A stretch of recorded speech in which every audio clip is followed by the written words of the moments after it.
Boa noite, é com muito prazer que o Comitê Integrador de Relações Internacionais recebe a todos para uma semana memorável, ao qual daremos lugar à 17ª Semana Acadêmica de Relações Internacionais do Centro Universitário IESB, intitulada como Escombros à Reconstrução, Dinâmica de Poder em Crise, e esperamos que todos se encontrem bem nesse tempo de pandemia e que essa semana seja algo mais leve e positivo para todos.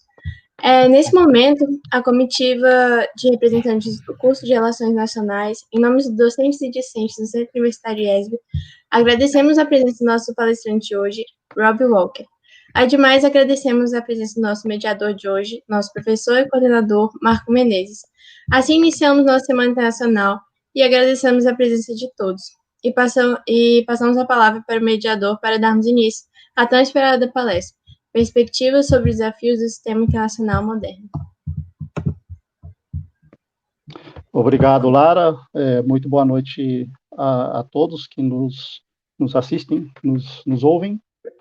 Vamos dar prosseguimento à 17ª Semana Acadêmica de Relações Internacionais do Centro Universitário IESB, neste ano de 2020, né, de forma remota, em razão da pandemia, né, do Covid-19, e é com muita satisfação, muita alegria que recebemos hoje, né, para a palestra noturna, o professor Rob Walker. Né? O professor Rob Walker é professor emérito e adjunto de Ciência Política da University of Victoria, at British Columbia, no Canadá, e foi professor colaborador também, é professor colaborador da Pontifícia Universidade Católica do Rio de Janeiro. O professor Rob Walker vai proferir a sua palestra em inglês. Nós estaremos atentos aqui durante a transmissão. As perguntas que serão formuladas podem ser formuladas pelo próprio chat, né? Podem formulá-las em português sem problema nenhum, que depois nós faremos a tradução para que o professor Rob possa respondê-las em seguida. Com satisfação, então, imensa, que passo a palavra, então, ao nosso ilustre palestrante de hoje. Good evening, Rob. Boa noite. Thank you, Marco. Greetings, everybody.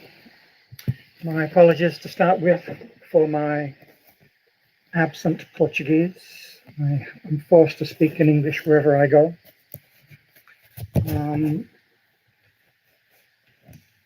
My talk will be in multiple parts. I will try to say something about my general thematic to begin with, and I'm going to say something about my own approach to this material, or the way I think about it. My understanding is that the general problem of this symposium has something to do with the status of something we call humanity, especially in relation to something we might call humanitarianism,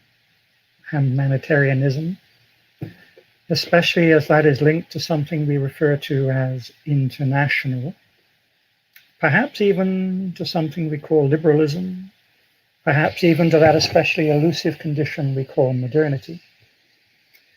So to start with, I'm going to, with one of the many obvious but also troubling things I want to say today. All these terms I've just stressed, and we find ourselves being forced to use, even though that we know that they encompass many very different and even contradictory and deeply contradictory meanings. So in some ways, I'm going to be talking about relations between concepts, with the concept of humanity and citizenship and the international at the center of the analysis.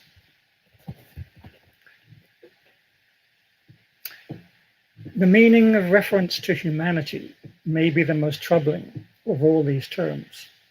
They refer to a particular species, the most privileged species, in fact, to an anthropos, subject to an anthropology. As such, it's linked to history and to the historical conditions under which we've come to think of ourselves as human, as that special species that has come to know itself through an anthropology, through stories about what it means to be human. Consequently, it's also linked to the political expression of this particular species, most especially to the political qualifications expressed in what we call citizenship. These linkages take us fairly directly to what we call international relations, or what I tend to call the modern international, in much the same way that it's become common to refer to the modern state or the modern subject, also terms that try to capture many competing meanings and to exclude many other kinds of meanings. Specifically, I want to say a few things about the relationship between the concepts of humanity, citizenship, and international, perhaps with some reference to concepts of liberalism and modernity. My story is very, very simple in some ways. Namely, what we call an international is precisely our primary answer to questions about the proper relationship between claims to humanity and claims to citizenship. One could say the same about concepts of state, nation, and subjectivity. This is far from being a new story. On the contrary, it is central to most of the classic writers who were supposed to have said something about international relations in Europe in the 17th and 18th century. But it is not a story that shapes contemporary forms of international relations theory, enabling the Anglo-American disciplines of international relations and political science. Those disciplines tend to accept the assumption that the modern international does indeed offer the best way of resolving all questions about the proper relationship between humanity in general and politically qualified citizens in particular. Or to put it even more abstractly, that the modern international is the best way of resolving all relations between universality and particularity, one and many, singular and plural, being and becoming, and so on. Starting from this presupposition, the established disciplines proceed to examine the consequences of it, and because it's in many ways a very persuasive resolution. This is why, for example, so much is made of the 1648 Treaties of Westphalia as the operative founding myth. There were, of course, 2 treaties, and any historian will tell you that there's not much to do with the relationship between those 2 treaties and international relations. Nevertheless, it's an extraordinarily powerful founding myth. The modern international did not begin at Westphalia, though one can debate endlessly about which other myths of origin one might prefer, many with significant consequences for what one thinks the term international refers to. And part of my position here is that generally one finds what one is looking for, and as long as you get the international defined in terms of the Treaty of Westphalia or something like that, then that is what you're going to find. This is the way it is with origin stories, and why every serious politics has to deal with the, should we say, the contested character of the origin stories, which I take for granted. There are many very good reasons to think that even beyond the problems that have been generated by the relations between humanity and citizenship, one and many, generated by the modern international order, we confront ever more problems that place that particular orchestration of life on planet Earth into serious doubt. Ultimately, I want to say, it's no surprise that we are now seeing established concepts of both humanity and citizenship, anthropos and politics, being called into serious doubt. I also want to say that it's fairly clear that one cannot solve this problem by opting for one or the other, the one or the many, human universality or particularity, man or citizen. So many claims about the need for new thinking or more progressive alternatives to nationalism and anarchy simply replay the terms of debate that are already embedded in the modern international. Something very profound is at stake in this very complex and very dangerous condition in which we live. It is not only that it is very difficult to imagine coherent responses to this situation, but we've also had a hard time figuring out how to ask the right question. Another part of my central position here is that questions are more important and more expensive than answers. Answers are always cheap. Expensive questions are always very difficult to come by, especially questions which are actually interesting questions that don't already tell you the obvious answers. We not only live among many dangerous trends, but tend to grasp at doomed remedies that betray a widespread failure of diagnosis. Could we now even agree on a clear listing of what the most pressing problems of our times are, for whom, and how they are related? So I am trying to deal with questions about humanity, humanitarianism, and all that, but in the particular context of the relationship with citizenship as it is mediated through practices of the international system. And I'll come back to that. Let me just say something about my own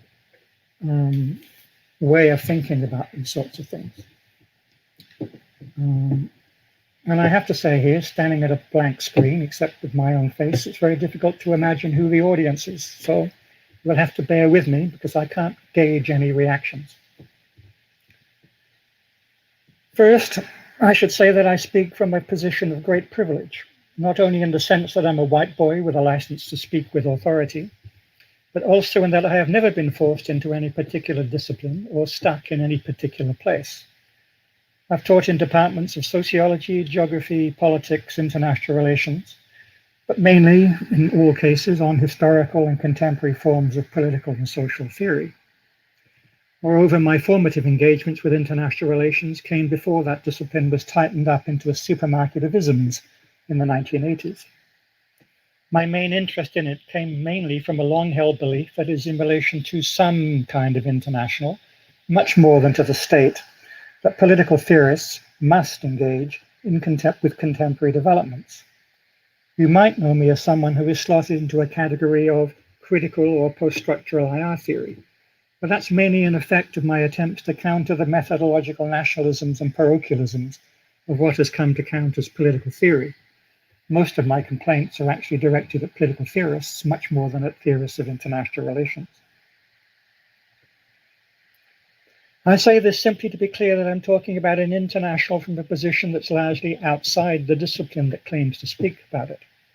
I have many problems with that discipline, but I worry that the problematic character of that discipline has led many critically oriented scholars to lose sight of the importance of what it claims to study. Briefly, the international is crucial.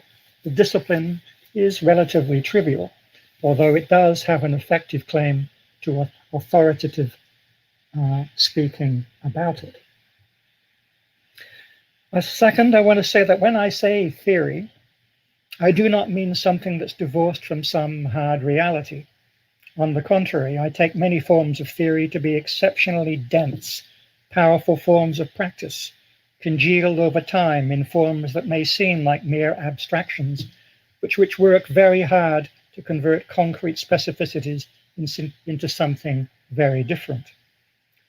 Sovereignty is perhaps the most obvious case here, but one might also refer to humanity, citizenship, states, nations, laws, money, all kinds of things. So I'm generally think of myself as a theorist in the sense of dealing with very slow, densely ingrained abstractions that work to hide, obscure, manipulate all kinds of empirical realities, phenomena, people, identities, and so on. It's not that I'm opposed to thinking about the specific issues that are at work and at play in the contemporary world. I'm simply more interested in the way in which the specificities get framed in concepts which are very difficult to escape.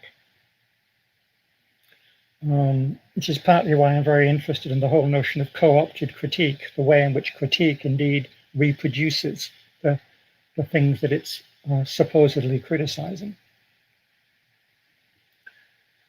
Third, I work largely within various traditions of immanent critique, and thus work in relation to traditions in which I am myself caught. Among other things, this is my way of doing what others call post-colonial critique. I understand very well the parochial character of what I do, but I do not want to pretend that I can somehow engage in a transcendental critique of a political order that is, after all, set up in relation to an opposition between immanence and transcendence.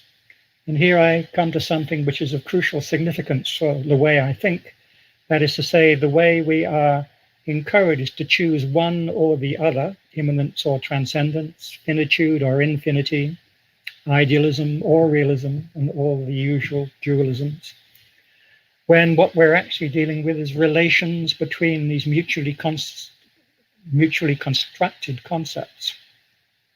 For me, the immanence transcendence theme in political theology and the infinite finitude problem in cosmology, physics, and so on have been absolutely crucial to the way we have come to think about sovereignty in particular, but also about borders and limits and laws and so on. So there's a relationship between my methodological, more or less puritanical methodological commitment to immanent critique and my refusal of transcendental critique, precisely because it works in relationship to the substantive content of what I think I'm doing.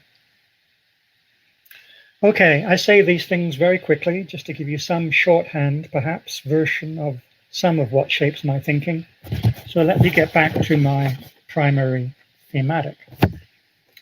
So how to think about the relationship between humanity, citizenship, and international? What in particular do we mean by international? Let me stay close to the hegemonic European story without in any way wanting to deny the possibility of other stories, though also in a way that speaks to some of the conditions under which the European story became hegemonic. Here I find myself in both disagreement and agreement with one of the founding members of the so-called English School of International Relations, Martin White, an historian. White is ultimately seduced by the Myth of Westphalia.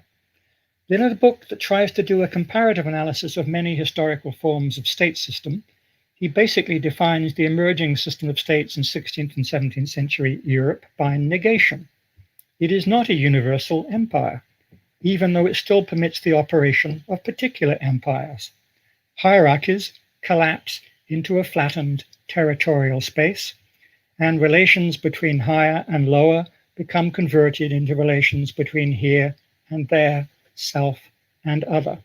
We move, in the classical sense, from status to states, from status in a hierarchy to states in a flat space.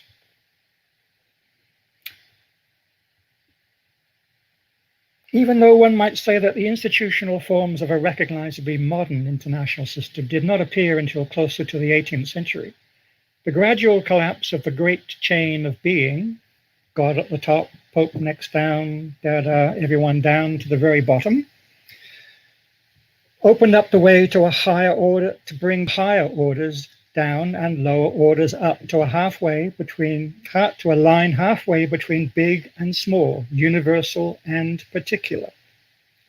That line then became a flat plane on which to imagine a world of liberties and equalities. The modern world is strange in the sense that it adopts a middle ground between the extremes of big and small, macrocosmos and microcosmos. And it's in that way that you put the central authority, the sovereign state, in the middle. It claims authority over smaller and authority over the bigger. It's the attack upon the empires above and attack on the cities below. And you gradually squash everything together into a flat space. This is basically the structural move which enables us to speak about the modern world in terms of claims about liberty and equality, even if our liberties are highly qualified and our equalities are perhaps even more highly qualified. It is, of course, a long and complex story, but its force remains in what may be the most basic principle of the international system. There must be no return to a universal imperium. This may be read as the central principle affirmed by the United Nations Charter's affirmation of the double principles of national self-determination on the one hand and collective security on the other. And I would say in passing that it's very strange that although the United Nations Charter offers one of the central texts about the organization of political authority in the 20th century, there's scarcely any political theorist who's ever read it, let alone commented on its significance. It's one of those strange texts that speaks volumes but remains more or less silent to most of its audience. Moreover, where the most important limit of that medieval imperium was the boundary between the city of man and the city of God, between earthly temporality and heavenly eternity,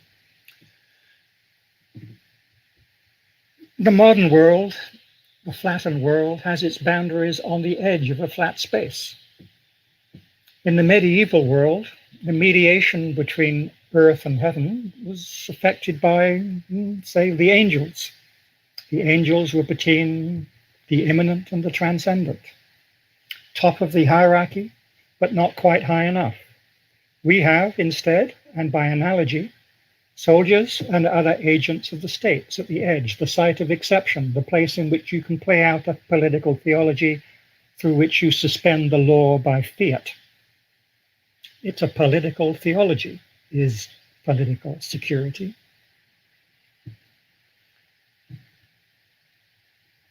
The world became spatialized, divided, territorialized. Ironically, Europeans were creating the flat Earth just when they were rediscovering a globe. Under this condition, it was possible to imagine a new form of temporality, linear time, unfolding within the contained orders of the modern states and modern subjectivities. In a nutshell, the world came within. We brought the world into ourselves. We excluded nature. We excluded the world. We excluded many, many things, including the gods. And we brought them inside. Protestantism is one version. Claims about subjectivity are another version. We brought the world in to a flat space, and we distinguished that flat space within which we lived from other flat spaces beyond, hence the territorial international system. It is in this sense that Immanuel Kant gives us the most prescient account of what it means to live within a modern international order. Kant is not an idealist in the sense portrayed by IR theorists. On the contrary, certainly no more than Machiavelli or Hobbes, neither of whom are realists either. They are both playing out ideals and drawing the consequences, all of them. The ideals come first, the consequences come second. Kant is showing you the upside and the downside of what it means to live on a flat world of autonomous subjects in a flat space. It's also a scalar order in which there are bigger things and smaller things and even smaller things. The international system is the biggest thing, but it's not quite coextensive with the world. It is not world politics. The smallest thing is the individual, the human subject, and in between is the state. The problem, of course, is how you reconcile those three moments of a modern political order on a mathematical scale. And perhaps afterwards, I might talk about the piano as the machinery that best exemplifies how the modern international system works as a claim about harmony and disharmony.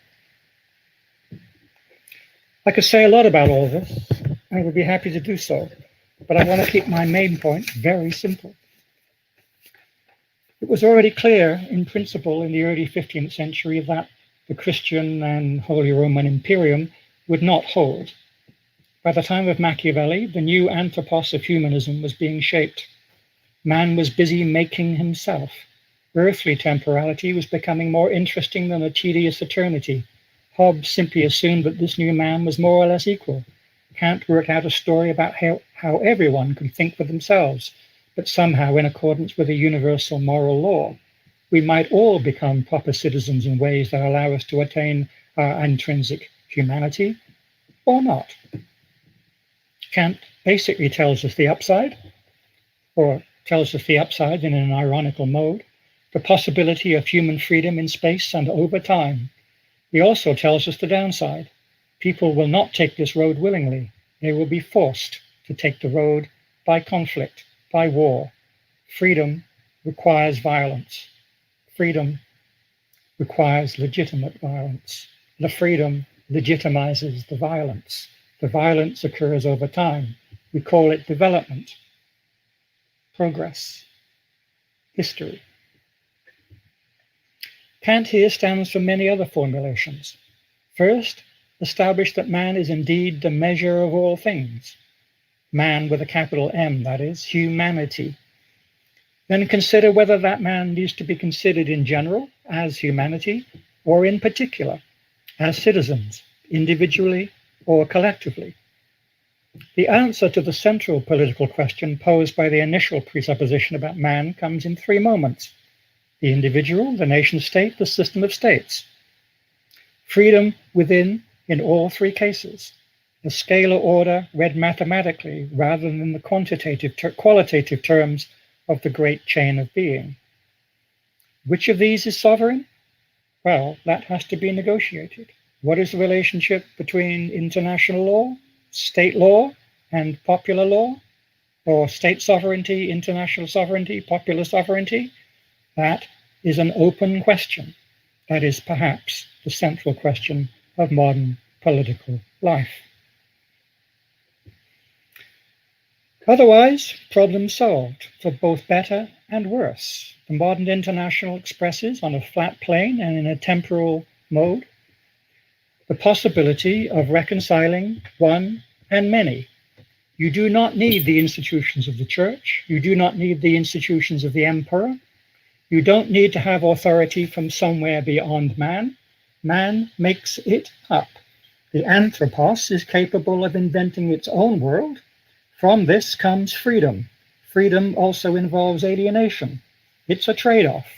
You have freedom from the world, but you're also cut off from the world. You are an individual, but you are also divided.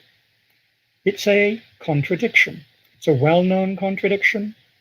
It's often forgotten in popular discourse. It's often forgotten in academic discourse. It's just as easily forgotten. But you always have both. You are free, but you are alienated. You are human, and therefore you are not natural. You are human, and therefore you are on your own. You have to make up your own authority. There are many different versions of how you go about making up this authority, but in the end, there's a relationship between how one thinks about doing this individually, how one thinks about doing this in the state, and how one thinks about doing this in the international. There are mutual relationship between all 3, and all 3 of them take the same basic principle of autonomy, responsibility, making the world come into oneself, thinking for oneself, obeying the universal moral laws on one's own volition. That is the basic order of modernity. And this is basically how we have invented a politics which speaks to a historical version of humanity. We are generally forced to deal with this contradictory universe by dividing it into 2 or to 3. Leave psychology to deal with subjectivity, deal most of political theory, social theory, and the rest of it to deal with the state, and leave the system to a different discipline of international relations. But it makes a difference whether you think the international refers just to the systemic relations external to states, or whether it refers to the entire arrangement, which includes the system, states, and those who live within states. If you take the former position, then you can have the discipline of international relations as it's formally been constructed as a branch of political science, for example. If you think it is much broader affair, more or less the same as modernity as such, the political ordering of modernity within a scalar order, then you have a much different set of problems. If you take the former case, if you take international relations as simply a matter of external relations, then you can start with 1648, the Treaty of Westphalia, and use the shorthand of anarchy to describe your problem. If you take the second position, you can't do that. You have to start with what is generating all the dynamics, all the ideals, the principles of which anarchy might be seen as a consequence. So it depends upon whether you want to read the international as simply the downside of a modern version of claims about humanity and citizenship, specifically war and security, or whether you want to think of the entire systematic setup about the relationship between liberty, equality, security, under conditions within which we have all brought the world into our own little universe. I think this makes a huge difference for the way in which we think about ourselves now and how we might think of ourselves in the future. There are, of course, many complications of this simple story I'm telling. One can talk about capitalism, which, as Marx shows, works in much the same way as modern sovereignty. Indeed, that's where he got the idea from, not just Hegel. We have to talk about colonialisms. We have to talk about imperialisms. We need to talk about race and gender, secularity, religions. We probably need to talk about the way in which nature is currently striking back. But beyond all this, the relation of humanity to citizen is deeply troubling. One implicates the other. So how can perhaps we can move somehow to improve the ratio? More cosmopolitanism, less nationalism? I'm all for that move at some level, but which cosmopolitanism and whose humanity? Global citizenship? Citizenship for whom? And in any case, which globe? Humanism is all too close to universalism, and universalism is all too close, historically and conceptually, to some sort of empire from which we have escaped over 300, 400, 500 years. Citizenship is all too close to nationalism, and nationalism is all too close to radical exceptionalisms and friends and enemies and all kinds of nastiness. Sometimes what we've had are crucial attempts to mediate the contradictions. This is where diplomats come in. This is where all kinds of rules, laws, practices, balances, if you want. Most of the action in international relations comes from mediating these extremes, the one and the many. It is not simply dealing with pluralism. It's dealing with the relationship between one and many. And we've worked out various ways in which we can do that, sometimes successful, sometimes not. It's not that you can have the one without the other. Importantly, you've got time within space. You've got history within geography. Once we have our nations and our national spaces and our states, we can work out a story about how we can change, how we can develop, how we can improve. This is the basic thesis driving all kinds of stories about democratic peace, autonomy, nationalisms, and so on. It's the version of internationalism which plays the upside. There is a space in which we can progress. The time, it's unilateral. I sometimes think that indeed it's the time that is the most important here. Once you can figure out a linear time by pretending that time is somehow measurable in space, which is more or less what happened in the 16th and 17th century, it's what happens with our clocks, for example, then you can work out a story about how one can flatten the world and organize it into geographically, indeed geometrically distinct compartments. And within those compartments, you can have national times and national histories, and everyone can have their own autonomous identities worked out through their nation states. One of the things that I think needs to be emphasized here is the way in which that spatial order can take form. Form as opposed to substance. Geometry, geopolitics, it plays out structural formations. It's very architectural. The most influential theorists of international relations tend to be architecturally minded, from Hobbes to Ken Wolfe. They work out the logic of the system. The logic has no content. The system has no content. It's a bit like sovereignty. It's abstract. But because it's abstract, it can contain all substances. The state can contain all nationalisms. You can each have the same principle of state sovereignty and then have your very different nationalisms. It's an absolutely brilliant solution to the one-many problem yet again. And indeed, the whole of international relations as a system is in principle a brilliant, elegant, indeed beautiful solution to the one-many problem, as long as you can assume that reality can be put upon a flat space, and then you can release time to work within those spaces. The question we confront is whether that assumption works or not. Boundaries. The crucial move is the limit condition. We live in an international system which works with centers, sovereign centers, and limits to those centers. There's an interesting theoretical question about which comes first, the limit or the center. The theorists tend to say it's the limit that comes first. It's the beginning and the ending. It's the origin and the finale. Whether the finale is in time or in space, whether you read it as a teleology in time or an eschatology in time, an ending, or whether you read it as an ending in space, where this particular country stops. Once you've got the beginning and end, you can generally find the middle ground. The standard story is that sovereignty refers to a monopoly of power in a center of some political order. A more sophisticated answer, given by Hobbes himself, would be to say it begins at the beginning. Once you can start at the beginning, you can figure out the end, and then you know where the middle is.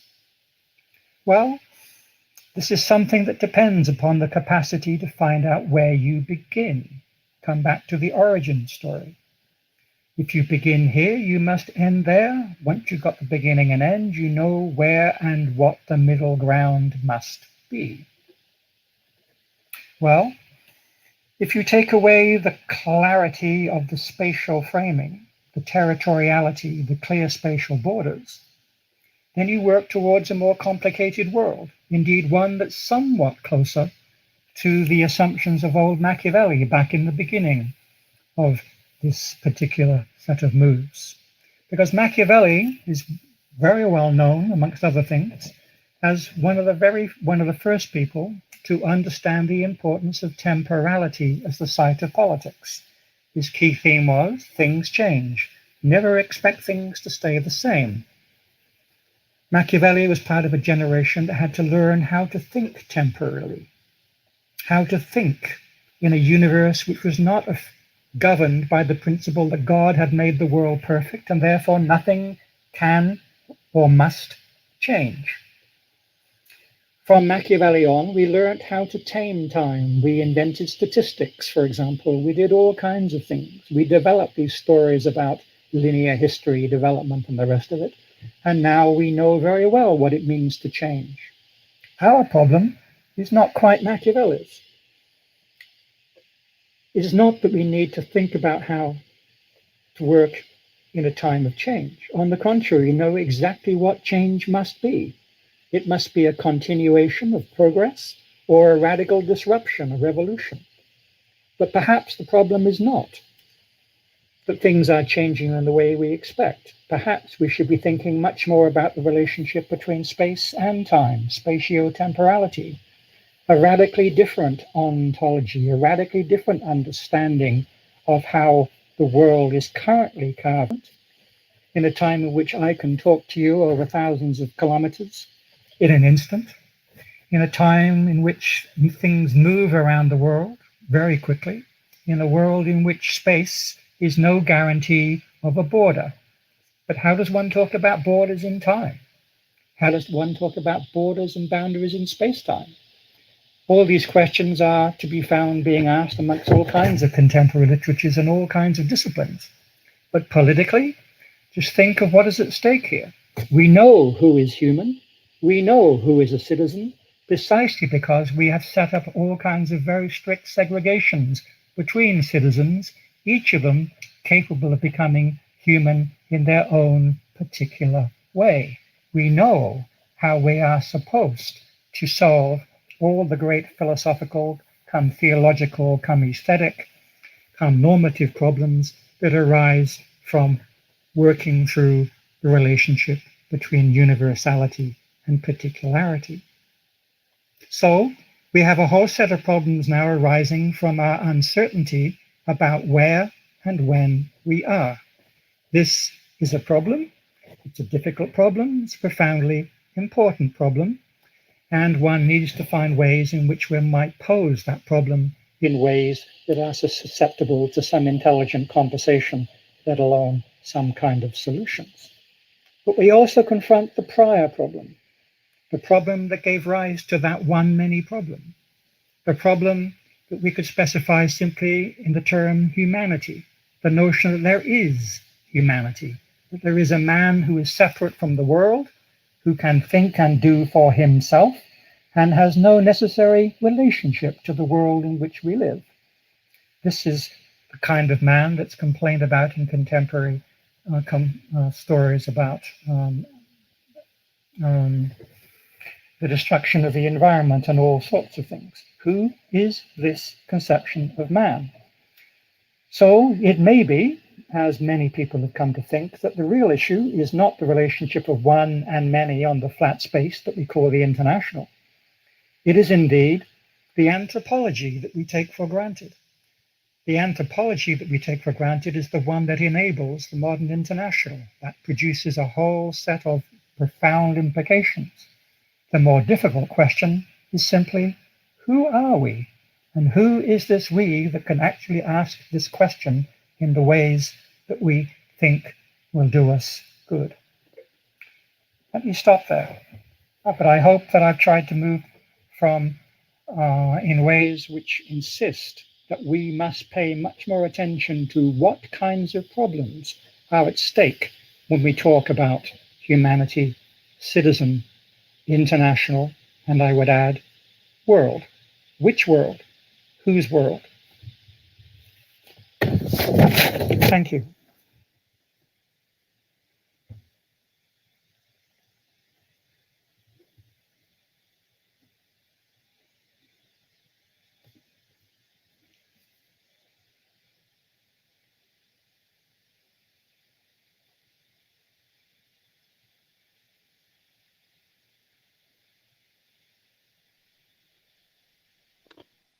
Thanks a lot, Rob. Thanks. That was quite thought-provoking presentation. We're opening now for a session of comments, questions, critiques.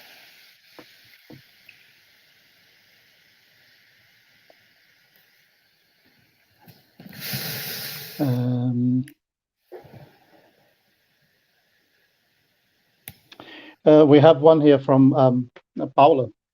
Professor, do you think the future of international relations as a unified is a unified international system?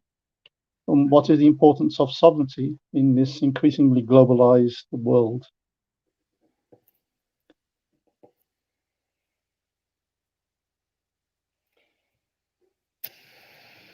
Integrated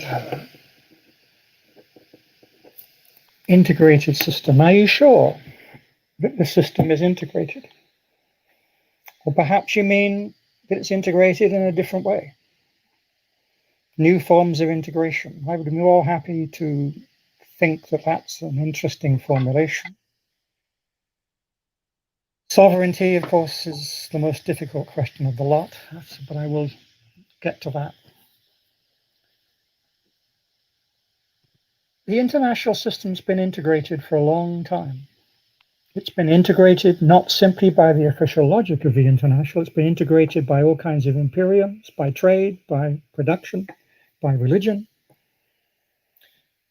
You might say that it's in the 19th century, maybe even in the 20th century, that it became especially disintegrated, the age of national self-determination, which of course is a very recent phenomenon historically. It's in the 20th century especially that you can talk about the world full of nation states. It's within my lifetime that you could say that most people on the planet are living within nation states. Before then, there were many systems in play, many ways of organizing. Empires were destroyed in the First World War, the Great War, 1418. Empires persist. So to talk about integration in some generalized form is a claim I guess I would resist. I want to know how you're thinking about what this integration is. Perhaps you have in mind the notion that we are more closely interconnected through communication strategies, through economic movements, through transnationalizations, through many of the things that are put together under that hopeless label of globalization. There are many phenomena, and many of those phenomena generate disaggregation. In some ways, one might say what we're seeing is a move from an organization of friends and enemies within states to forms of organization in which some people can participate in the world economy, or indeed the world, and others are less capable.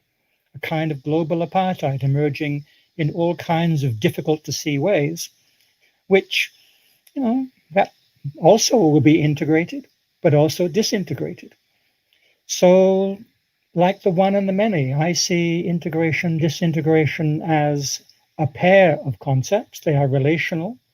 And I'm very skeptical about the way in which so many academics prefer to simply choose one or the other and cast one or the other as the dominant characteristic of our times. The question is always, what is the relationship between one and many? What is the relationship between integration and disintegration? What is the relationship between included and excluded? What is the relationship between space and time? The thing about international relations as a discipline is that it has no clue how to deal with relationships. It only deals with entities and a very limited range of relationships between those entities. But modern states are not black boxes. They never have been black boxes, unless you're North Korea, perhaps. They've always been sites in which there are multiple relations and integrations and disintegrations and all kinds of levels and all kinds of phenomena. You're dealing with fields of forces. So I want to say that I understand the question, but I prefer to pretend that I don't, because I resist the kind of language in which you framed it. I'm not trying to be rude or anything, but there's a serious analytical point here, that it is a matter of trying to understand a dialectical set of dialectical moves, their structural character and their historical specificity. Otherwise, one does the sort of thing that they've done in the European Union, think that they are constructing a unified Europe, when what they're actually doing is constructing an enormously complex, very interesting, sometimes for the better, sometimes for the worse, mishmash of all kinds of forces, which we can't understand because people talk persistently about integration. Well, life is much more complicated than that. It always has been, and always will be. The same goes for sovereignty. We are used to these discourses that say sovereignty is or it's not. We get them basically from Hobbes's claim that sovereignty can't be divided. But sovereignty wasn't invented by Hobbes. It wasn't invented by Europeans. It's not simply a political concept. It's not simply related to states. It's basically a religious concept. Abraham sacrificed or tried to sacrifice his firstborn son. That's in the tradition of sovereignty as sacrifice. There are other traditions, sovereignty as gift, giving, the potlatch. There are many versions of each of these, and many of them have been formulated in and around the moves of Christianity in the early modern period, but also in Rome and much earlier. There's a long, long history to this in many, many cultures. State sovereignty is a particular formation. It depends upon the sort of Galilean, et cetera, concepts of space and time that were around in the 17th century. Hobbes is brilliant at mobilizing a story about sovereignty. So, effectively, Hobbes has got a sovereign story about sovereignty. He has an origin story. I could go on and on about this, but I simply want to say that sovereignty is never has been simply about state sovereignty, and even state sovereignty has got very little to do with the things that international relations theorists say about it. It's much better to read your Hobbes, much better to read your political theologians, much better to actually read history in this sense than to work on the basis of simple-minded stuff invented by uneducated people from the 1950s onwards, to be rude about it. Sovereignty is an interesting, powerful, and profound concept, but it is not simply an analog for Max Weber's claim about the centralization of a monopoly of power in a particular state. That's a very different nationalist position. So I would say there is now a proliferation of sovereignties. Sovereignty is not going away. Sovereignties are all over the place. They're simply not Hobbesian sovereignties. They're not state sovereignties. Sovereignties are in motion. If you read your maps, you figure out the capital has got a sovereignty. If you read your biopolitics, you'll figure out that there's a sovereignty at work in all kinds of governmental strategies. Sovereignties are all over the place. They work in multiple ways. We no longer have a cartography, a way of mapping how to understand them, because we're so occupied in trying to impose a 17th century story about what sovereignty must be, a statist narrative, on the ways in which sovereignty now works. I think if you pose the question of what is sovereignty now becoming, or what are sovereignties now becoming, how are they disaggregating? How is it that they don't last forever, as Hobbes hoped they would, but they may last for 2 or 3 minutes, depending on what you're talking about? So I think sovereignty is a profoundly important practice, but we haven't really got much of a clue about how to analyze it. And it's one of the reasons we end up with silly concepts like neoliberalism and globalization and all kinds of other things that stop us from seeing the details of what's going on in specific sites. I don't mean to be rude there, but this, I get kind of grumpy about the way in which we no longer now know how to analyze what's going on, because we're so convinced about what should be going on. We can't see because we already know what there is. We find what we're looking for. Excellent. Excellent. We have another question now. Thanks for that, Rob. This one's from Thaisa. Thaisa is citing your mentioning of freedom through alienation. And she asks if there are means of emancipation and transformation through the international.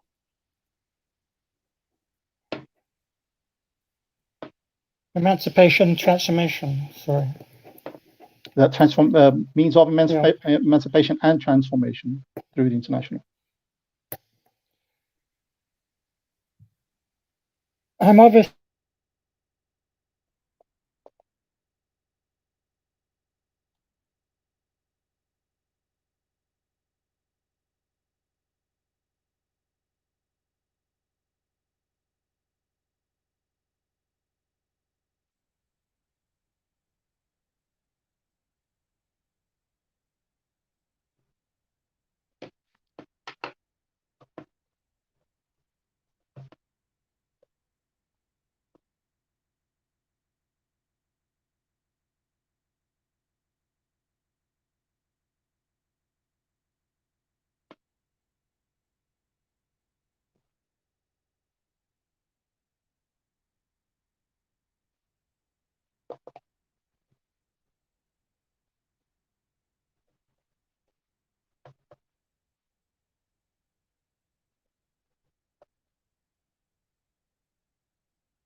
Oi, gente, a gente teve um problema de conexão, mas a gente vai esperar um pouquinho até ele voltar e qualquer coisa a gente vai falando no chat com vocês, mas a gente vai esperar um pouco.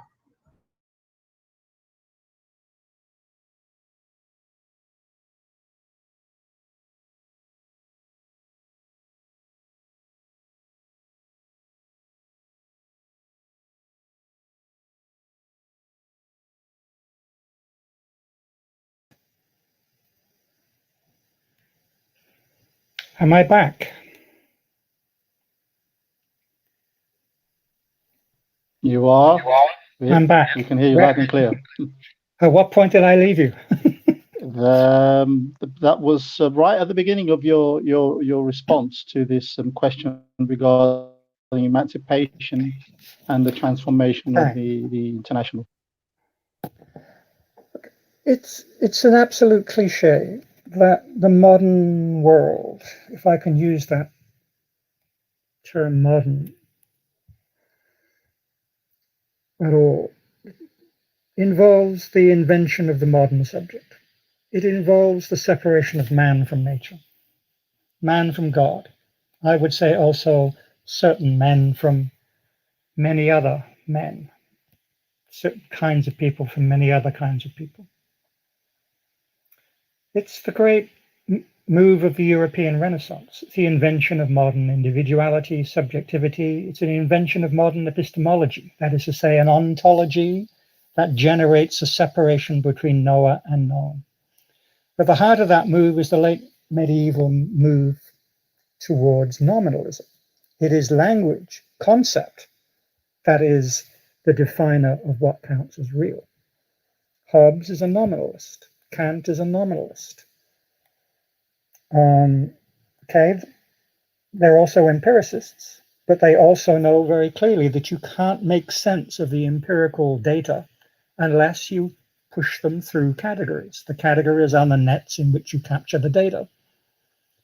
And so ever since then, we have this relationship between concepts, language on the one hand, and phenomena. And the phenomena may or may not be regarded as the world. Knowledge is a problem. How do we know that our subjectivity, our concepts, are in fact capturing something real, accurate, true about the world we think we're seeing or hearing or whatever? This epistemology itself is a historical invention in this sense. So we are inheriting a dualistic ontology. For us, the world is split. This is why we have people like Machiavelli. They understand that the world is split in two. Someone described Machiavelli as the theorist of putting a dagger through the heart of Europe, rending it into two. You want your freedom? You may lose your soul. Which do you want? Your freedom or your soul? Machiavelli is very clear. I want my freedom. Screw my soul. Well, don't, maybe, I'm not quite sure, but so ambivalence. So, okay, this move, this ambivalence, this fundamental schizophrenia runs right the way through the modern culture, modern civilization. It's especially a problem for Protestants, less so for Catholics, but even Catholics live in states which are effectively organized on Protestant principles of separation and autonomy. You're on your own and God is within you. You do not need the church.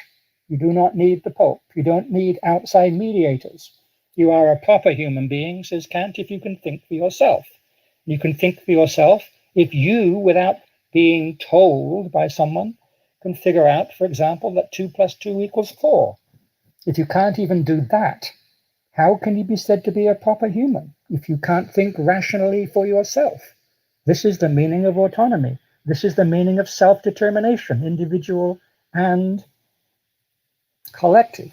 But this is liberty under condition of alienation. The world is alienated from you and vice versa. Your freedom depends upon you not being determined by natural law or religious law or someone else's law or daddy's law or whatever. You're free because you are not dependent. Independence is the great value of the modern world, and not only in the West. So, freedom, alienation. And this is what is celebrated in the international system. And this is what brings the upside and the downside. The cost of freedom historically is that you will need to defend yourself. We refer to security studies. That's a mistake. We should be having freedom and security studies, or freedom and equality and security studies. Because if you separate security studies from what is being secured, you have no clue what you're talking about. You set up a bunch of specialists who can then fetishize all kinds of security apparatuses and strategies and weapons, and you don't know why you're doing it. But this is what goes. So I would want to insist that freedom and alienation are co-productive in the way in which we have become what we are, what we know, and generally what we love. We love this. International relations theory tries to tell you that everything is about realism and therefore it's bad. That's not the problem. International relations is about the things we love. It's about our ideals. It's about our claims to truth, beauty, freedom, equality, and all that. And because we believe in all those things, then as a consequence, we resort to violence. It's quite simple, but we don't like being told that because we think we are good and true and beautiful, and they are not. Emancipation? Well, our major stories of emancipation are constructed within this framework. All of them play into this framework. They're all derived from some version of Kant, whether they go through Hegel or through Marx or whatever, even if they go through Nietzsche, even if they go through post-structuralism, even if they go through post-colonialism, even if they go through feminism, even if they go through X, Y, and Z, we're all tainted and limited within this particular frame, unless you can actually make a serious claim, a pretense to live outside of this kind of world. If you can do that, wonderful. I'm sorry I can't join you. I wish I could, but we're all in this wretched game of the modern international, and we all ultimately love it. Much of the time, deep down, even if we have then learned to hate it because of its bad effects. One thing we cannot do is emancipate ourselves by pretending it's not there, that we can escape from realism into idealism. That's the most hopeless strategy you can possibly imagine. That you can move from agency, from structure into agency. It's the same damn thing. So we are full of illusions, and the disciplines reproduce these illusions all the time. So one of the first things I would want to say is we should emancipate ourselves from emancipation. And one of the other things we should do is emancipate ourselves from forms of transformation that don't understand what you're transforming from. If you don't understand what you're trying to leave, if you don't understand the problem, then you're going to reproduce it. And this is precisely what is done time and time and time and time again, because we cannot give up those things we love. In particular, to put it bluntly, do we really want to give up these notions of liberty, equality, independence? Do we want to say that we want to give them up, really? Do we want to go back to the empire? Do we want to go back to universal religion? Do we want to go back to someone else telling us that the nature or God knows what we should be doing and we should do what they tell us? I assume that we don't want to do that. All of us love this. It's true for every emancipatory position I know of, basically, unless there are some associated with all kinds of indigenous politics in various parts of the world, your part and my part alike. Other ways of doing it? Maybe. But we know they are weak, they're marginal. Maybe they have potential. Maybe we might realize that our core problem is indeed not war and peace, but the relationship between man and world.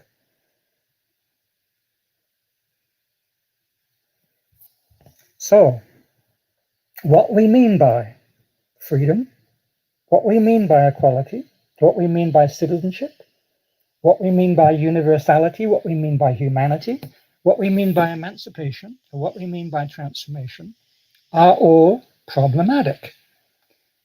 It's not that we can go out to some supermarket and find an alternative.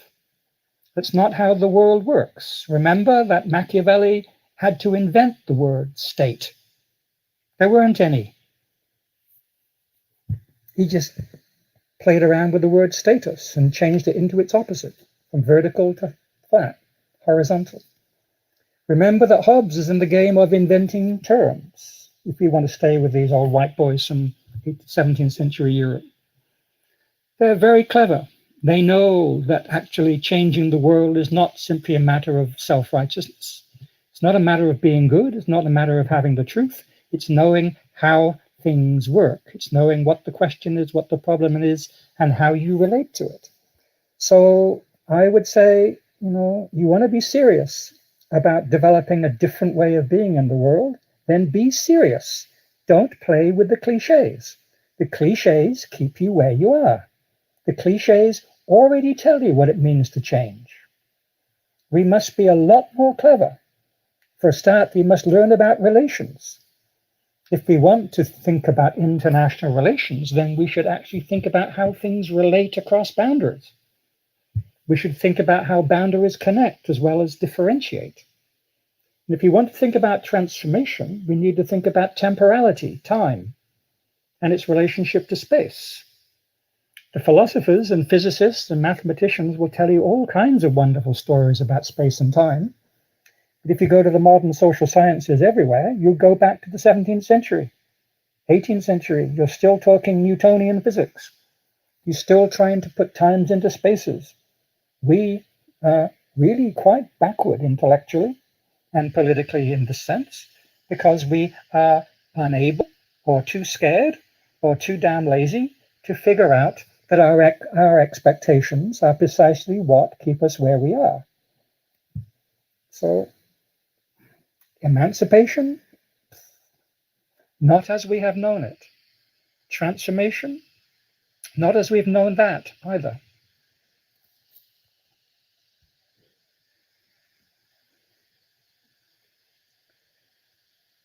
So, I've got another question here. Letitia. Sorry, I had my mic off. Yep. Professor, I'd like to ask you if you believe the ontology of man as a member of the state arose study of natural rights, or it is more of a modern construct like the Declaration of Human Rights.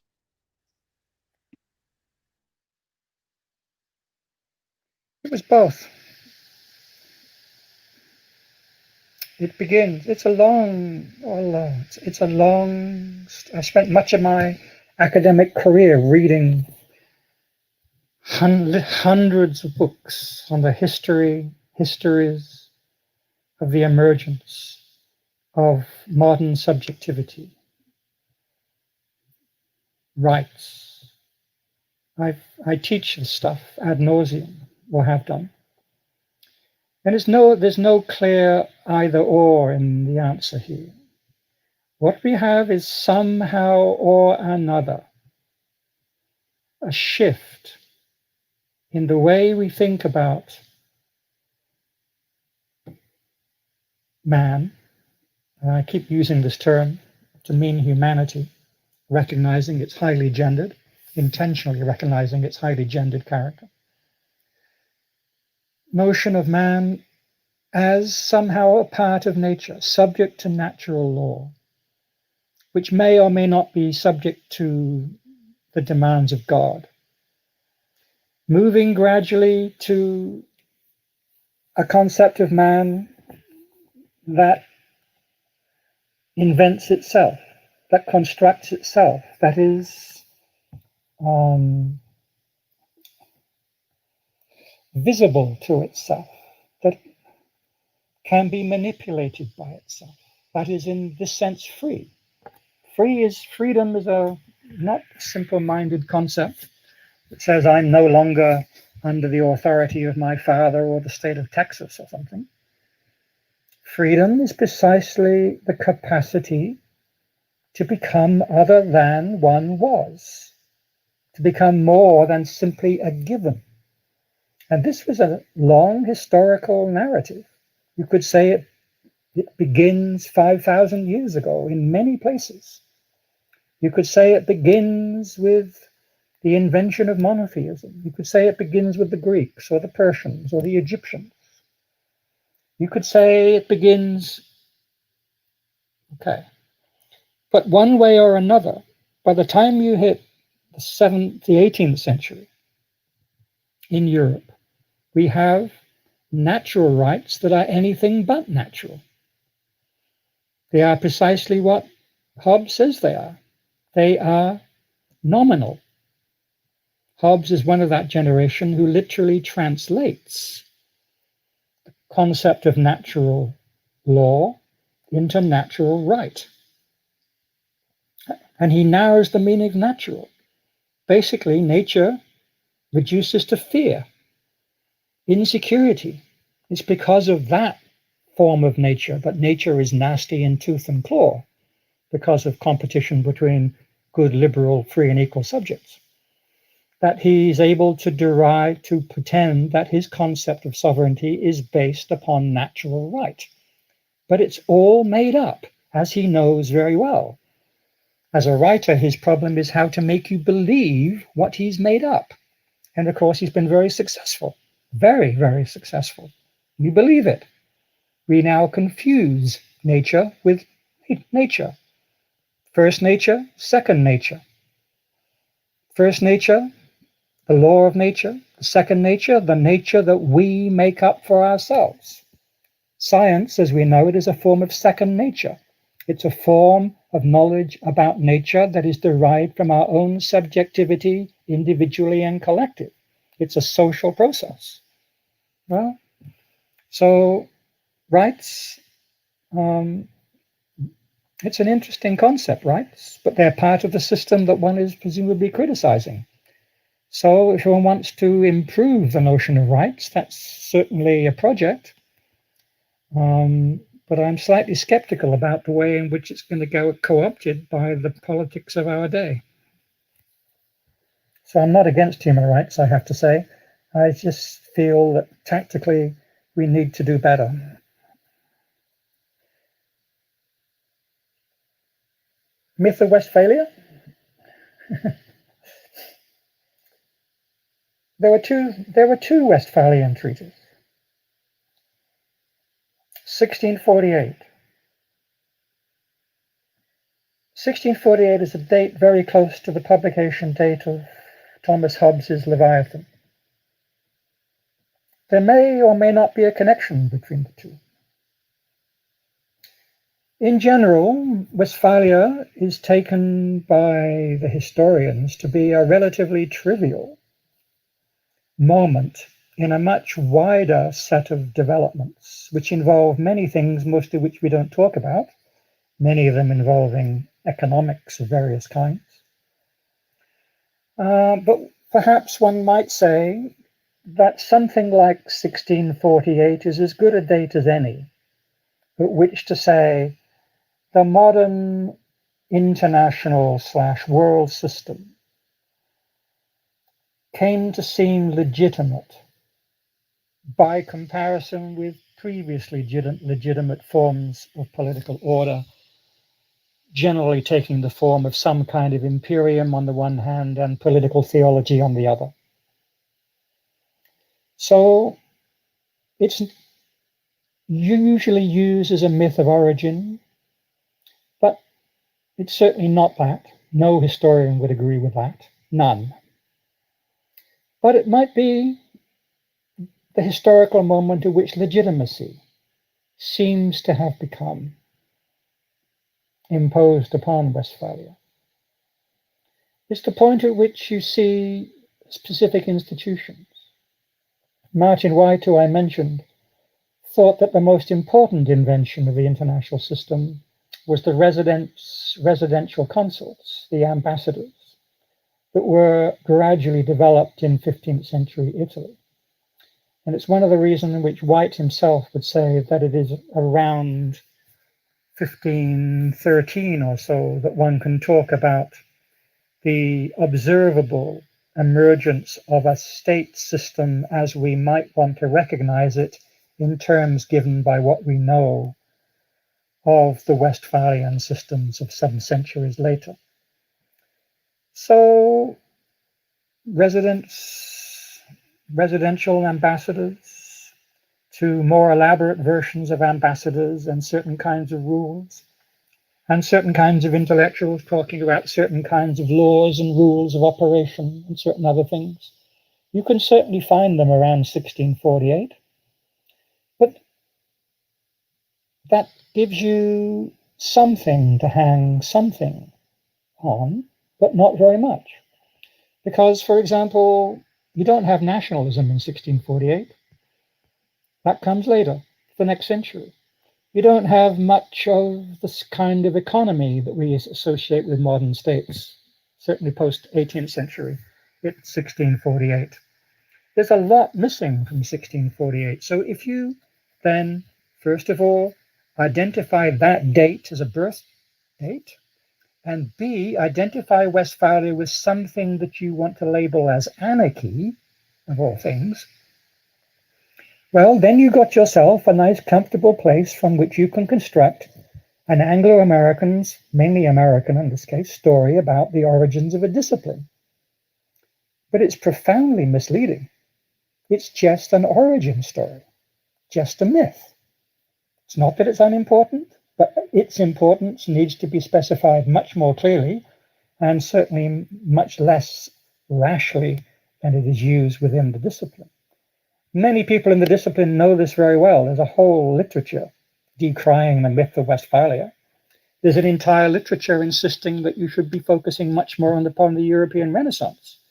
There's a literature which says you should be focusing upon the comparative analysis of different state systems in India, China, Persia, and elsewhere. This is not simply a Western thing, although the Western thing has some crucial moves, especially the notion of liberty and especially equality. That's what marks it out. Or you can make a much more persuasive case about the elaboration of institutions if you look to the 18th century. If you look to the time of Immanuel Kant, actually, for myself, Kant is the first major theorist of international relations, the first guy who understands what's at stake conceptually. But he understands it precisely as a system of contradictions. He's not a peacenik. He's someone who wants to legitimize principle of self-determination as driven by the laws of nature, i.e. the laws of God. He's a Lutheran, after all, and very much a theologian. We have secularized it, but he certainly understands the contradictory structure of the setup much better than 99% of modern international relations theorists who are satisfied with notions of systemic coherence and the rest of it. I'm not opposed to that kind of stuff, but politically speaking, Kant is much, much more sophisticated than they are. So, let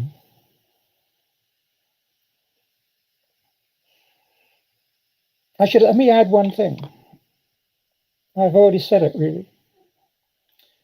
One can tell a number of origin stories. You can go as far as about 1965, 1966. This is when you finally have decolonization. It's in the 20th century in which you can talk about a majority of humanity being part of the international in some way. And remember that even the United Nations Charter contains 2 chapters on colonial possessions and how they should be managed by their colonies effectively. We're still dealing with situations even 50, 60, 70 years ago, which are much closer to stories about 19th century colonization than we are to any standardized story about the abstract logic of a state system. So we tend to impose all kinds of stories about that we have created since about 1950. We impose that upon the historical experience and more or less say, this is how it must have been. this, because of what we now are, this is what we must have been, because this is what we have become. And the story of becoming, story of development, is what guarantees our stories about when the West or modernity or Westphalia or international began. And then that goes round in circles. It legitimizes the necessity of the way the world now is. So you're dealing here with international relations theory, not simply as an academic analysis, but precisely as a political practice, insisting on the truth of particular philosophies of history. And it's actually very important as such a political practice.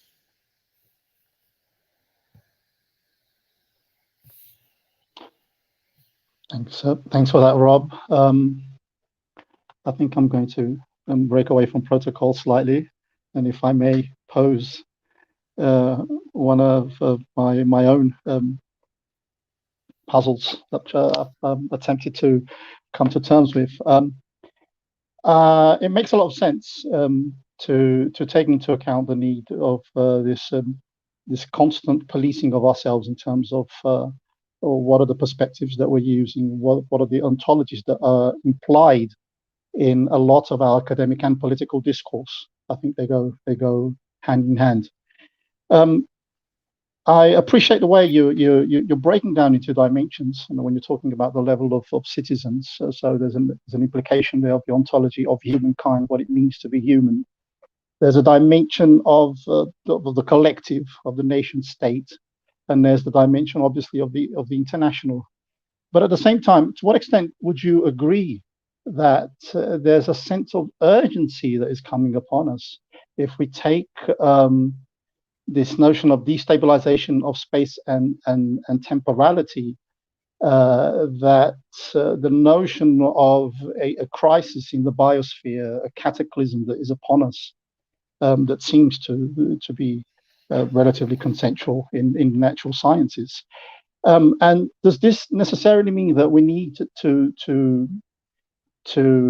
reconsider the notion of the duality from cosmopolitarianism to some form of collective communitarian thinking? Would cosmopolitan a frame of mind, would it present itself as a means of providing us with some sort of hope for the perpetuation of humankind? I mean, how do you look upon the natural world, and obviously how we try to come to terms with it?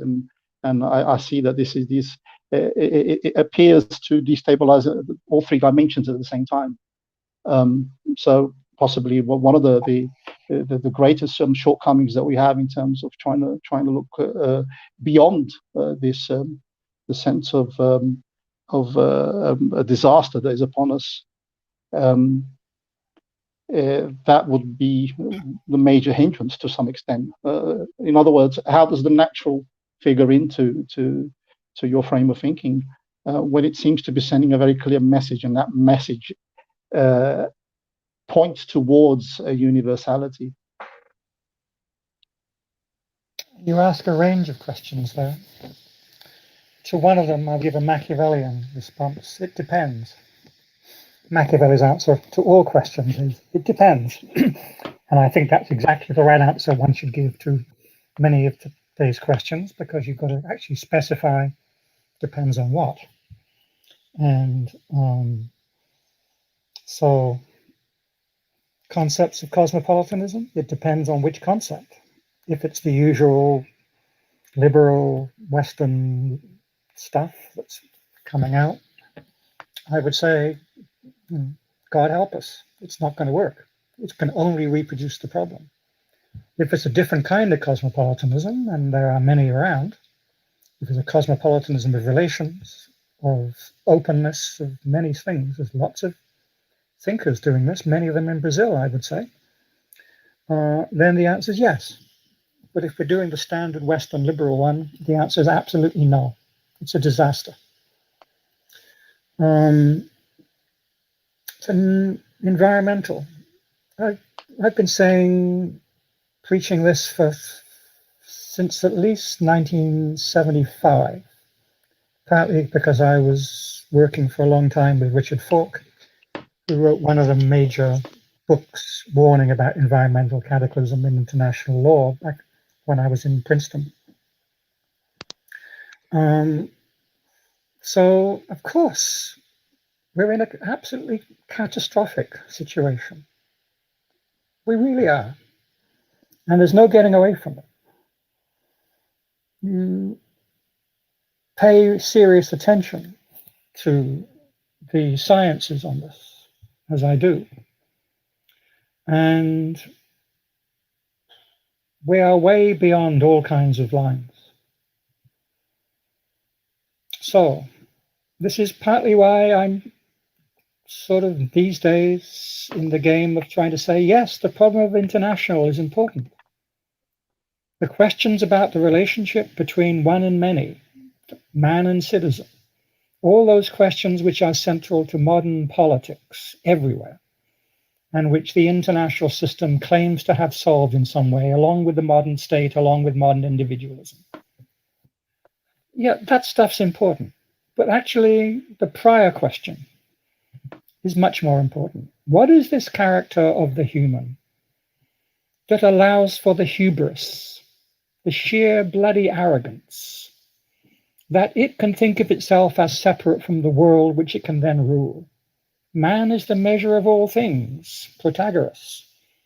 That's reproduced by the Renaissance. The Renaissance, of course, is a source of our highest sense of virtue, aesthetically, politically. Wonderful things happen in the European Renaissance, they say. You could also say it's a total disaster. Total disaster. What gets you into this self stuff? You divide. They're not individuals we've got in the modern world, they're dividuals. We are divided. And it's that division which gives us our freedom, our power, our sense of everything, our autonomy. And this is not just a European story by any means, it's now worldwide. This is what we mean by modern states. Brazil is a modern state, India is a modern state, Indonesia is a modern state. We all buy into this, but its root is the pretense that you can dominate nature. Well, you can't. And so, just as you once had the revenge of the empire strikes back. Now we have nature strikes back. And we're getting burnt up. We're in a world of fire. Fire will be very common. And temperatures will go up. And things will intensify. And yes, it makes absolute nonsense of most of the categories that we work with in thinking about the state, politics, blah, blah. Do we know how to think otherwise? Well, the answer bluntly is yes and no. Intellectually, there's any number of positions one can think through, relationalities especially, connections, a politics of connections as I once called them. No one took a blind bit of notice. How do you try to understand the shared problems in very different positions, and can you learn from each other? You don't need to have some kind of nostalgia for the Holy Roman Empire, which is what many people do. You don't need to have some sense that the only solution to the international is some kind of integration. You do need to think more coherently about how to relate one and many, and how to do that in ways in which do not depend upon the territorial distinctions between different states. You need a different ontology, and that ontology will have effects for how you think about community. So I'm all in favor of community, but not of nationalism. Anything but nationalism. Anything. Local, global, whatever term. Thinking in terms of processes, thinking in terms of verbs rather than nouns. Thinking in terms of short-term practices of all kinds. There are many people out there who've got things to say. The question is, how do we know which are actually interesting? I would say we do have one advantage. We know which ones are not interesting. We do have the advantage of knowing what will only reproduce the system. So I would say for that kind of cosmopolitanism that is so popular amongst privileged liberal elites, that will just reproduce, and you will generate the kind of Trumpian reaction. You will get nationalism with a vengeance, including fascist variations of it. Well, we need to do better than that. This is why I really insist that if you're doing international relations, you need to think anthropologically. My old friend Gayatri Spivak and I more or less agree. You've got to go back 5,000 years to think about these things. You've really got to have a long historical time frame in order to get some grip upon where we are in space and time. But on the whole, I find it very difficult to tell an optimistic story. And I'm one of the great optimists, I have to say, personally. But to tell an optimistic story, given the contemporary failures of the imagination of the progressive forces everywhere, is very difficult. Brazil is a case in point. What counts as a progressive force in Brazil at this particular moment in history? I don't see many. But I would say the same thing for most places in the world. It's a lack of imagination and the domination of all kinds of desires to stay where we are. We really love what we've become. It's that one has to challenge.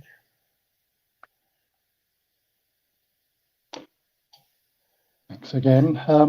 I think we have time for just one more.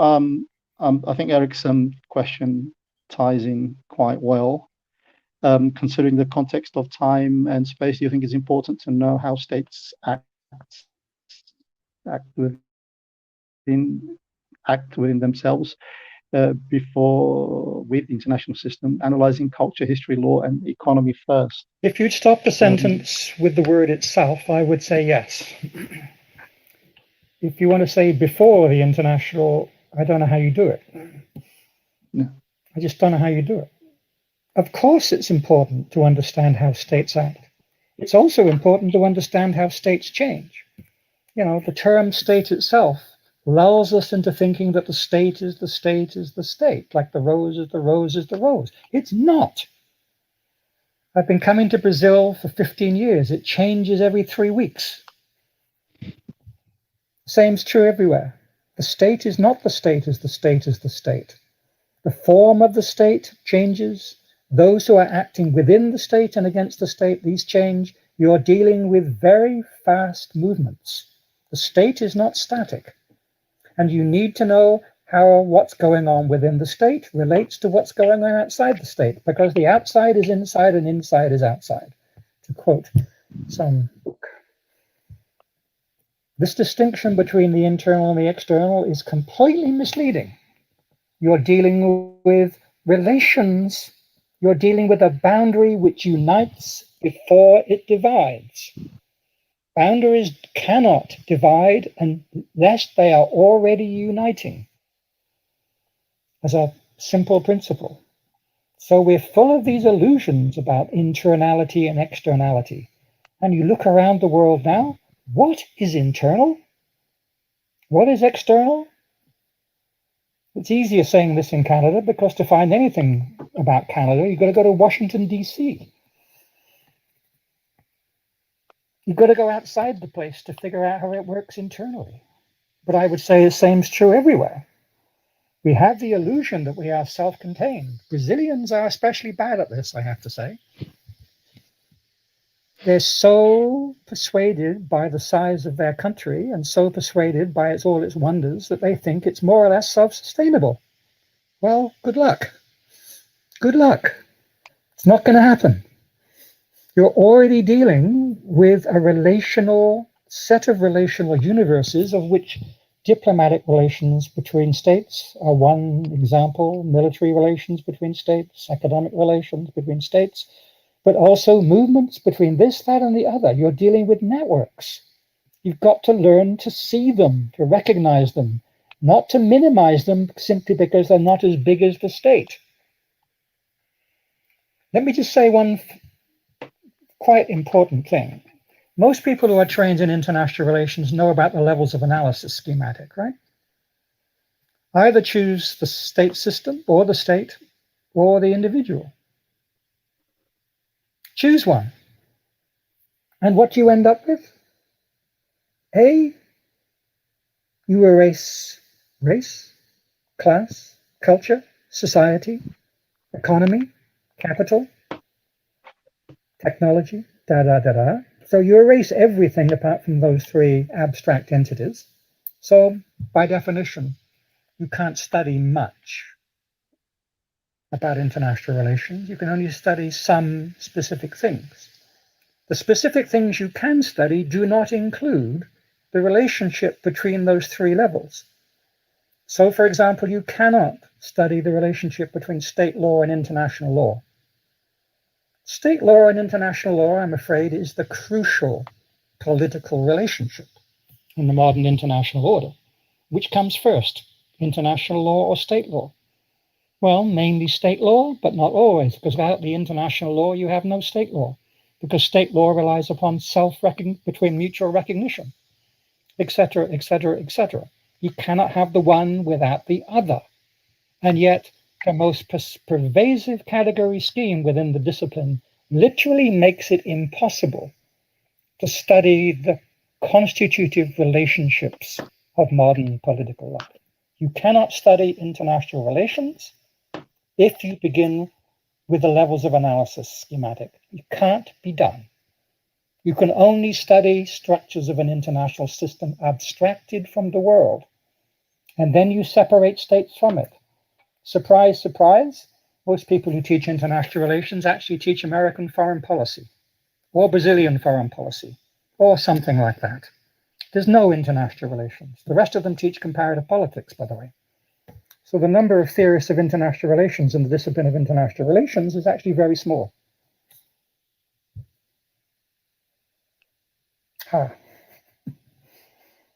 There's no comeback to this complaint. No comeback at all. It's the way we have learned not to see. And we take it for granted because it's a common sense, and it's a common sense we have come to love. So the first thing one must do is be skeptical of those things we've come to love.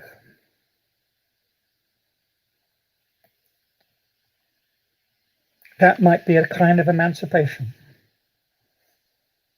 That might be a kind of transformation. It might even be a kind of politics that doesn't reduce to a nationalist political.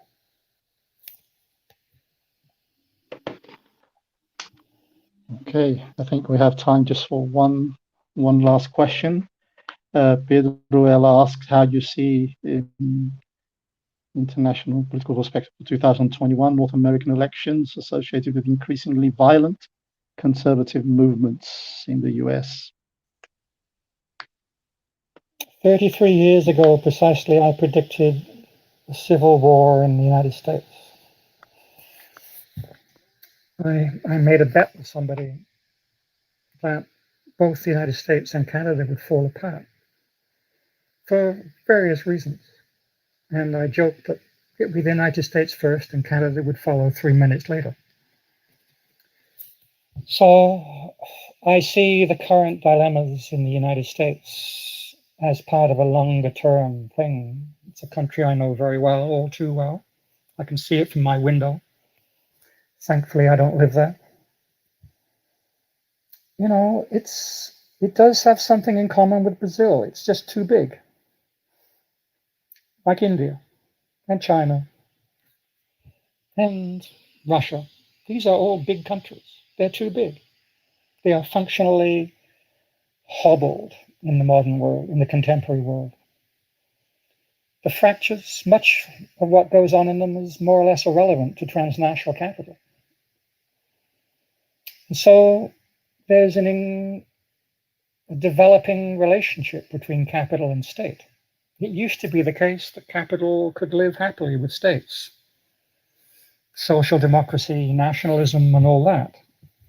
I think that era is gradually going away despite the movement towards very nasty forms of nationalism.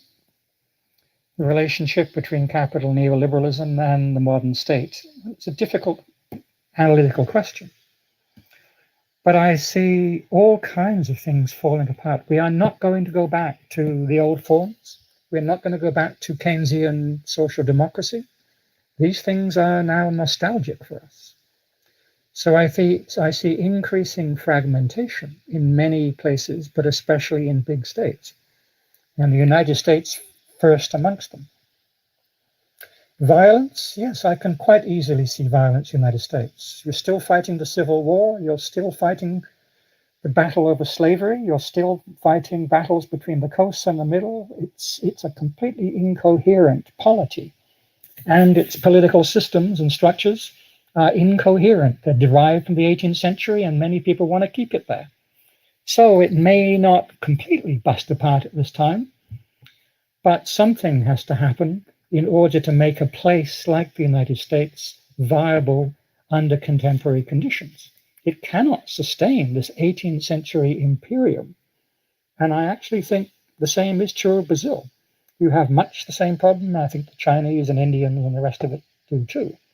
It's one of the implications of the changing spatio-temporal rearticulations, which have been going on now for 50, 60, maybe more years. It's now becoming visible. You can now see the cracks. It's now possible to see the general patterns of global inequality. It's now possible to see the non-territorial character of boundaries. For example, there's all kinds of things which are becoming visible that we never even thought about. The trick is how to see them, how to take them seriously. And that will require actually quite some significant skills on the part of political scholars, analysts of all kinds. My fear is that we will continue to desire what we desire and put our hands over our eyes and refuse to see anything different. Put differently, I think all kinds of things are changing. The world is transformative, massively transformative.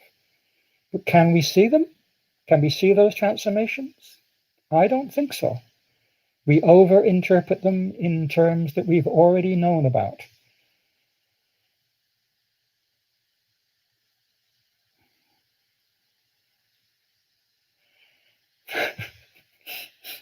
I don't want to end up on a depressing note.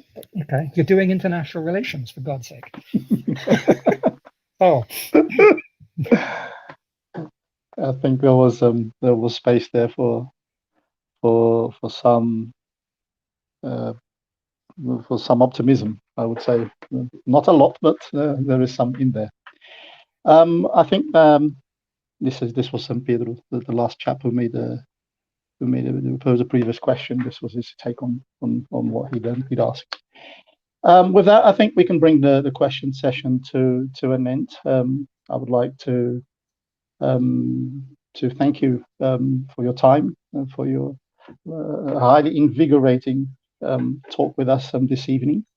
Very challenging from an intellectual perspective, and it's always great to hear you, Rob. I think there's a lot of soul searching goes on when we have these kind of conversations. They really touch the heart of the intellectual endeavor of international relations, what we pose ourselves in terms of what we are and what we attempt to do.